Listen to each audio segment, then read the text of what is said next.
آج ہم ایک ایسی سلطنت کی کہانی جانیں گے جو جتنی تیزی سے دنیا کی سب سے بڑی طاقت بنی، اتنی ہی حیران کن تیزی سے بکھر بھی گئی۔ جی ہاں، یہ کہانی ہے ہسپانوی سلطنت کی، جس کا عروج شاندار تھا اور زوال اتنا ہی ڈرامائی۔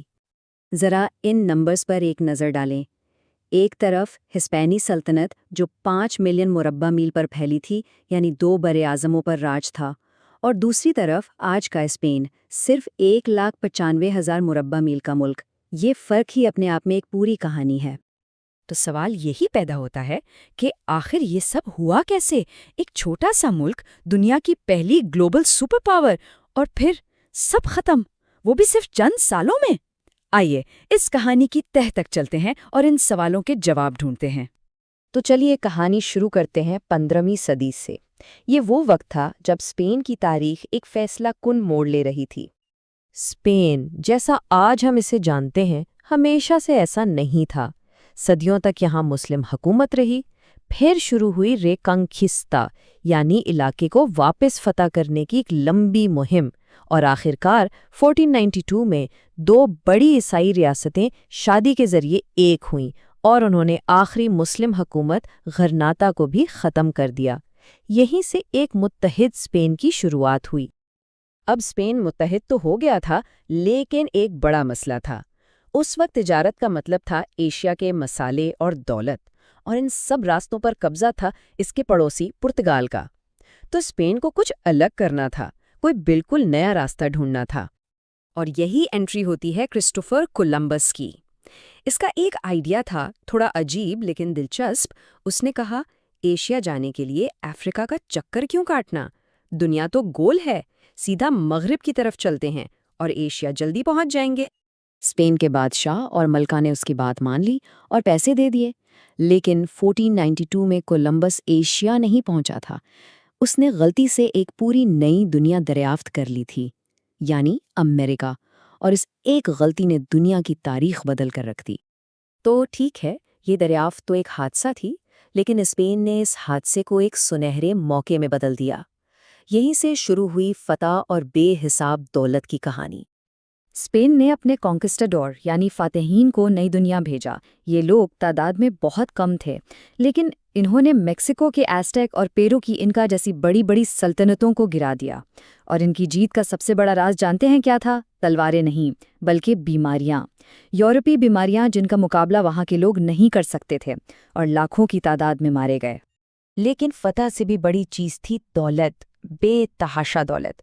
میکسیکو، بولیویا اور پیرو کی کانوں سے اتنا سونا چاندی نکلا کہ آپ سوچ بھی نہیں سکتے۔ اندازہ لگائیں، 16ویں صدی کے آخر تک دنیا کا 80% سونا اور چاندی صرف اسپین کے پاس تھا۔ امریکہ سے آنے والی اسی ناقابل تصور دولت نے سلطنت کے سنہری دور کی بنیاد رکھی اور اسے دنیا کی سب سے طاقتور قوم بنا دیا۔ لیکن کہتے ہیں نا، ہر چمکتی چیز سونا نہیں ہوتی۔ یہ سنہری سلطنت ایک بہت ہی کمزور اور ناانصافی پر مبنی بنیاد پر کھڑی تھی، اور اسی بنیاد میں اس کی تباہی کے بیج بھی چھپے تھے۔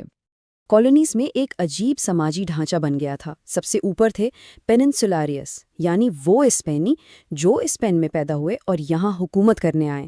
ان کے نیچے تھے کریولوز، یہ بھی تھے تو اسپینی ہی، لیکن امریکہ میں پیدا ہوئے تھے۔ اور پھر تھے میسٹیزوز، جن کا تعلق اسپینی اور مقامی دونوں نسلوں سے تھا۔ اب مسئلہ یہ تھا کہ کریولوس، جو امریکہ میں ہی پیدا ہوئے تھے، خود کو دوسرے درجے کا شہری محسوس کرتے تھے۔ ان کے دل میں یہ بات گھر کر گئی تھی کہ ہم یہاں پیدا ہوئے ہیں، یہ زمین ہماری ہے، تو پھر ہم پر باہر سے آئے ہوئے لوگ حکومت کیوں کریں؟